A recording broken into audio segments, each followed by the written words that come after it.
Why don't we close these loopholes, Rehman? Well, look, I think in relation to taxation and loopholes, if you're looking at tax avoidance and tax evasion, we as a government have done significant steps, not only in the United Kingdom, but working with the G7. I think it was David Cameron who pushed on this at the G7 to get other countries to work together, because it's not something you can do alone. You've got to work with other partners, because they evade from here, it goes elsewhere. You've got to work together. So we have made significant progress on that. But the point I would say, in relation to spending of the National Health Service or any other public sector, you've got to have a strong economy. So when we came into government, we were, the budget deficit was one of the worst that our country had ever seen. We've now said 20.5 billion will be going into the National Health Service. But I take the point that some element of contribution from the public further has to be made. The answer to that is yes. Look, you've got to make an honest answer.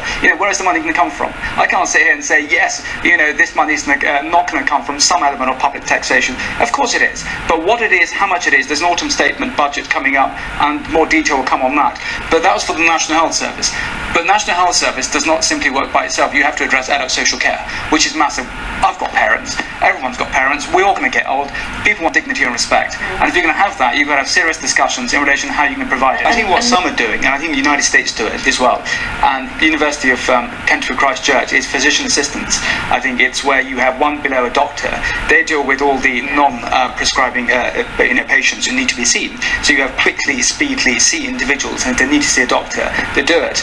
It's done elsewhere in the world, and I think the question I asked is why we're not doing it here. I think they talked about it, but so for us in Kent, Professor Shetty is a brilliant leading surgeon who made me aware of how this is working. To say they are, having 40 individuals who are going through this process, but overall 5 new medical schools. So we have to ensure that more people are coming in through the GP practice, but at the same time having other ways of ensuring individuals and use your pharmacists more. Correct. There are lots of countries that spend the same amount of money on health than us, and actually appear to have a far better service than us. Well, they do, but then if you then look at the Commonwealth Fund survey, we have the best health service in the world. And at the same time, I accept where there are challenges, and I think in terms of doctors and nurses and pressures, I nearly got married to a surgeon who did head and neck surgery, and you saw the commitment that they had to put on call, coming in at different hours.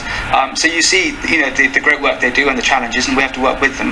That's why as part of the 20.5 billion is a 10-year plan to work with those professionals to say how better the resources can be utilised.